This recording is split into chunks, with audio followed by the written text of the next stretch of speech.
Leverage is either the greatest wealth-building tool ever handed to an ordinary person, or it's the financial equivalent of handing a toddler a flamethrower.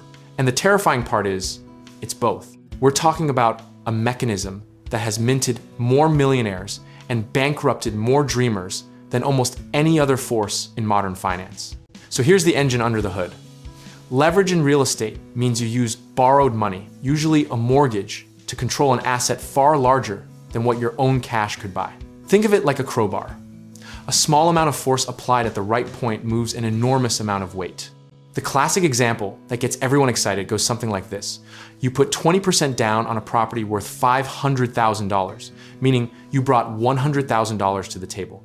If that property appreciates just 10%, you've made $50,000 on a $100,000 investment. That's a 50% return, not 10. And that's the moment the real estate influencer crowd starts doing backflips, posting screenshots, and telling you to quit your job. But what they conveniently leave out of the highlight reel is what happens when that same math runs in reverse. If the property drops 10%, you don't lose 10%, you lose 50% of your actual invested capital. And suddenly, your asset is an anchor tied around your financial neck. The same crowbar that moves mountains can, without warning, snap back and take your teeth with it. Now, this isn't some exotic modern disaster. This is the oldest story in real estate. The savings and loan crisis of the 1980s, the dot-com era overbuilding collapse, and of course 2008, when overleveraged homeowners and investors alike discover that musical chairs is a brutal game when the music actually stops. What makes each cycle feel new and different is that the assets, the acronyms, and the salespeople change, but the psychology never does. We convince ourselves that times this, times time, the growth is structural, the demand is permanent, the risk is contained, and that belief is precisely what makes leverage so seductive and so dangerous. Here's the misconception worth tackling head on. Leverage isn't inherently reckless, and avoiding it entirely isn't inherently safe. In fact, inflation slowly destroys the purchasing power of cash sitting on the sidelines, while a well-structured leveraged asset can quietly build equity as the tenant pays down your debt for you. The key phrase there is well-structured, and that's where most people either win quietly or lose loudly. Experienced investors talk obsessively about debt service coverage ratios, loan-to-value ratios, and cash flow buffers. Not because it's glamorous, but because the math has to work on the worst day, not just the best one. The practical lesson history keeps teaching us over and over is that it's not the leverage that kills you, it's the leverage times without a margin of safety.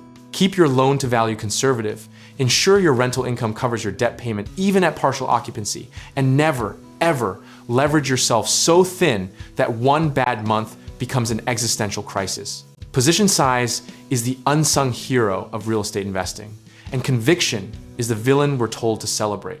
The investor who buys one property carefully, manages it well, and sleeps at night will, over 20 years, almost always outperform the one who swings for the fences on 5 over-leveraged deals fueled by pure optimism. There's something almost philosophical about it.